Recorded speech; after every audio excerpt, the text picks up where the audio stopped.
Owning and running a business isn't easy at the best of times. There are always pressures even without a global pandemic and lockdowns. But there is a global pandemic. We had and have lockdowns, and as they say on the block, it's been tools down for hundreds of thousands of SMEs in Australia for many months. Financial distress is now a harsh reality that many of our SMEs never thought they would experience. Yet here it is. So what are you going to do about it? Or rather, what can you do? Joining us today is Blair Pleash, partner from Chadwick, chartered accountants and business advisors. He's going to take us through the options our SMEs have. Welcome, Blair. Thanks, Angela. It's a complicated world. It is a complicated world. So you've had more than 20 years experience. I wasn't going to go any more than that, let's just say. More than 20 years experience in insolvency and reconstruction of businesses. Have you ever come across a financial time quite like this? I guess the short answer is no. There's obviously been downturns, like say the GFC, but there hasn't been such an effect on disruption of supply chains and disruption on the level of demand in the system. And the other thing there hasn't been a case of is the level of government intervention into the market in terms of the support and relief measures that they've introduced. So is it because other events like the GFC that you said were a little bit, even though it was a global impact, it wasn't as severe in Australia as it was, say, for instance, in America, where they did have interventions and bailouts? It wasn't as severe in Australia, and it was basically limited to the reduction in the property market, and it probably affected developers the most, probably. And we're not too worried about them sometimes, so that's okay. But it is a situation where, as you pointed out, we've never had this much government intervention before. No. Nothing's compared to this. Probably, I wasn't around then. Probably you'd have to look back for the Great Depression to come to an equivalent sort of a scenario. That's what they're comparing it to, right? Yeah. And then they had warned us, I guess, that the recession that we were having or coming. If we look at it in terms of your company, when you look up insolvency, married with it is business recovery, insolvency and business recovery. Look, it's not till I really pulled everything apart that at first I thought, if you're insolvent, you've lost your business or you're losing it, and then somehow business recovery. But that's the plan, right? That's what it is. It's about helping our businesses actually recover. It can be. Obviously, it can be the plan. Like, you're right. They're strange partners. You're right. It's a strange. It's a conundrum. Two words to be put together. But what probably you have to remember is, like, insolvency practitioners ultimately their job is to get the best return for the creditors, and that may be restructuring the debts of the debtor company and allowing it to continue in existence. That may ultimately turn into the creditor's best outcome rather than closing the doors and fire sailing assets. Because it's not an easy decision to come to. It takes time to get there. The best advice right now that we're hearing for SMEs is to really sit down and look at your financial situation and get good advice as early as possible as to where you see yourself or your business in 6 to 12 months' time, given that things are looking fairly, we won't say bleak, but fairly static. There's no predicted jump in growth overnight. Yep. Many businesses are going to be uniquely affected for a long time. You wouldn't want to own an airline right now, right? No. So if we look at the fact that right now, and we'll get back to insolvent trading or off the back of that, let's say, if you are getting JobKeeper and if you qualify for the next phase of JobKeeper, you have to be able to prove that you're a minimum of 30% downturn at a comparable quarter. Yep. In order to be eligible for JobKeeper, from 30% up or down of the loss. Yep. Blair, my experience of business, and I've only been in business 30 odd years, but if you're down 30%, you are insolvent. You're bleeding. You're losing money, and JobKeeper's not going to stop that from happening. Well, it's a little bit more nuanced than that in the sense of how our insolvent trading laws work. Our insolvent trading laws basically say, in the normal run of events, as opposed to the current system, our insolvent trading laws say you've got to have sufficient available assets, sufficient resources to your company to pay your debts as and when they fall due.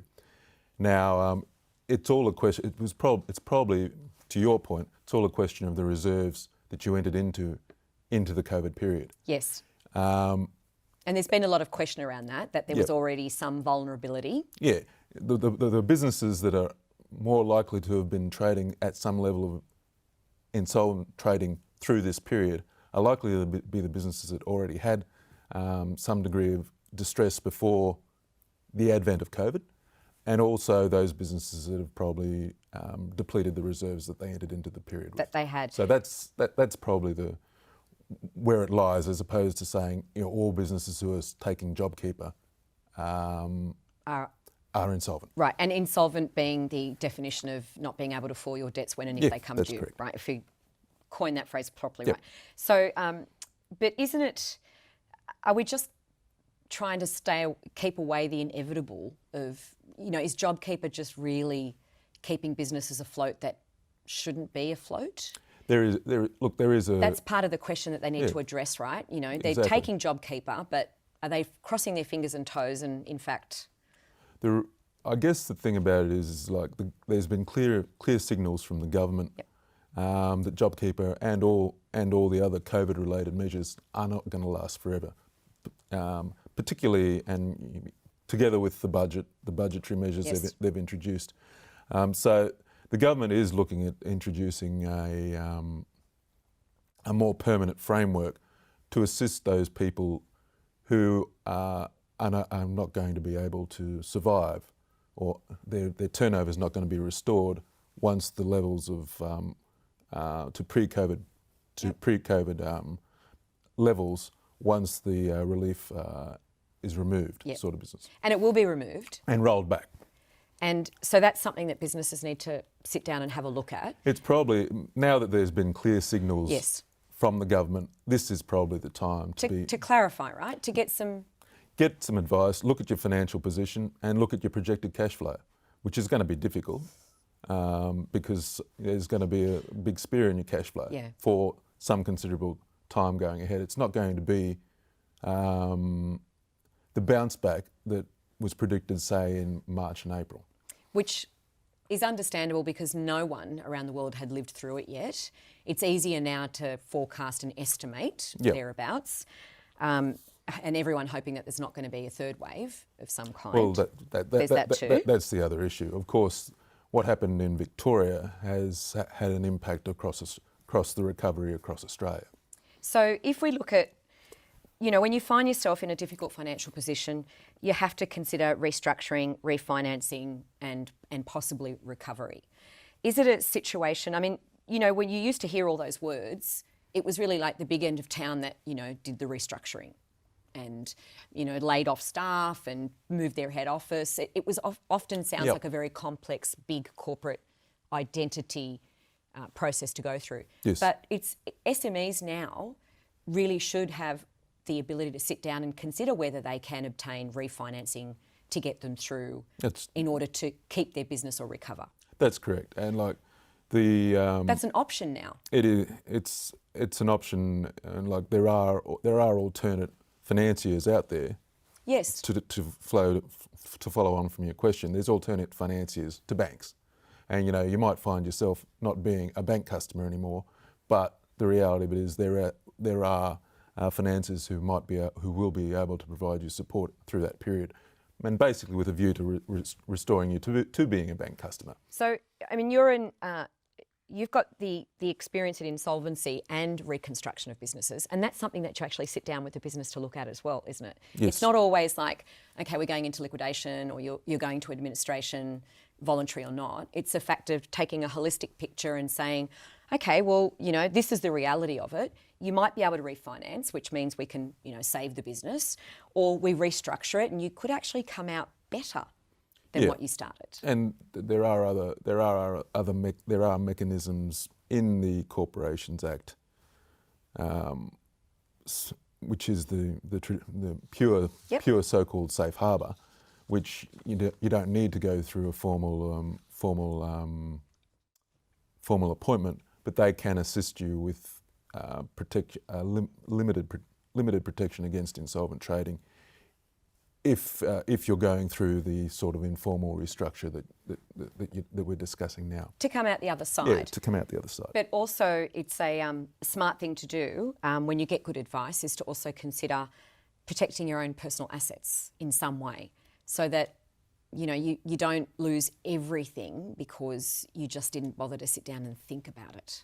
Well, that's the thing. Like the black hole of keep putting in good money after bad. That's right. And like the thing about it is a lot of directors are compelled to keep on going because either the house is on the line or there's a series of personal guarantees that they've provided Connected to to suppliers, supporting or they're the emotionally company. attached. Or they're emotionally attached, yes. Because that's the killer, right? That's the one that That's the one makes that you us probably shouldn't get too attached. Don't let that get away in the business. The government said that they're going to deliver some of the most significant reforms and changes to the Australian insolvency framework that's ever been done in the last 30 years, so that SMEs can quickly restructure or where they can't wind up faster. That's the new legislation that we're expecting to come through in January. Yep. And that's where the businesses and SMEs really, I think, have to provide a little bit of focus, is that either they have the ability to restructure and there's some mechanism there in the new legislation to provide them some protection against insolvent trading, etc., as you mentioned, the prohibition, or the safe harbour, whichever part works for them better. But also, if they can't be saved, the mechanism is like enabling them to wind up faster and with less costs, which is also going to be a big help. Are you looking forward to these changes? Although you have cautioned me that those changes aren't necessarily going to work for everyone. Well, I guess there's two limbs to the changes. The one is the restructuring, the small business restructuring. Now, a business has to have $1 million or less than $1 million worth of liabilities. That's one of the criteria? That's one of the criteria. They have to be insolvent or likely to become insolvent as well. They have to, and it's looking like there'll be regulations, not that we've seen in the draft legislation to date, but it's looking like they will need to have their employee entitlements that are due and payable paid and their tax lodgements up to date to actually qualify. That's two hands that feed at that table, right? The employees, which you need to take care of because we don't want that backlash, and the ATO's always got their hands out. So, and what the idea behind that is to basically have the creditors in the pot, so to speak, of the restructuring as simplified as possible. Okay, and that's what it is. It's giving them the SMEs the ability to wind up faster, cleaner. That's correct. Cut it off if you need to, move on, save what you can and start again. That's right. And like from the perspective of as I said, the second limb in terms of the liquidation limb, that's likely to be, once again, for less than $1 million, and you have to have your tax lodgements up to date. And the idea behind that is it's going to reduce the level of investigation that liquidators have to do, and meetings involved sort of business. As you say, reduce the cost. And the idea behind that is to get the liquidation done quickly and to get a better return for the company's creditors and suppliers who, what has often been forgotten in this whole process, are often small businesses themselves. Yep. There's a ripple effect, right? No one goes down alone. That's right. And the idea is basically such that the costs of the liquidation are minimised. There's a return to the creditors, and resources are allocated to a more efficient user in the economy. That's what the theory behind all that, and Treasury's thoughts behind introducing these measures are. So there really is the opportunity here for SMEs to take advantage of some of the leniency here, some of the changes to the reform that are really geared around them, not the big end of town. That's correct. Which is, why we're seeing such an emphasis on the first bit of major reform to the insolvency framework, which is, it's custom making something for SMEs, if you will. It is. But the extraordinary opportunity that SMEs have right now, especially if they were vulnerable pre-COVID, and the problem is just getting greater now. That's right. It's an opportunity to wipe the slate clean, to start again. Essentially it is, and like the other major distinction with respect to the restructuring, it's modelled largely on voluntary administration, But where it can be distinguished from voluntary administration, which isn't, well, it's an existing method of restructure, where it can be distinguished is the directors and the company actually remain in possession of the business through the restructuring process. Whereas in a voluntary administration, the administrator assumes control of the business, of the company's affairs and trading sort of business. So that's an important point. That's an important point because once again that minimises costs, but it also, like, it's for want of a better word, it's the carrot that the government's putting there to encourage best practice operators of small business to engage with the insolvency process. Right? And come forward and sort this, because otherwise there's going to be a large number, unfortunately, of SMEs that are going to have financial distress. And the best way around it is, get good advice, sit down and be realistic about your financial situation and where you think it's going to go. And the earlier you intervene in sorting that out and getting that right advice, the better the outcome will be. The better the outcome is, absolutely. For everybody, right? For the business proprietors and for the suppliers and stakeholders. And all the rest of the SMEs involved in that. Yep. Thank you very much for joining us today. No.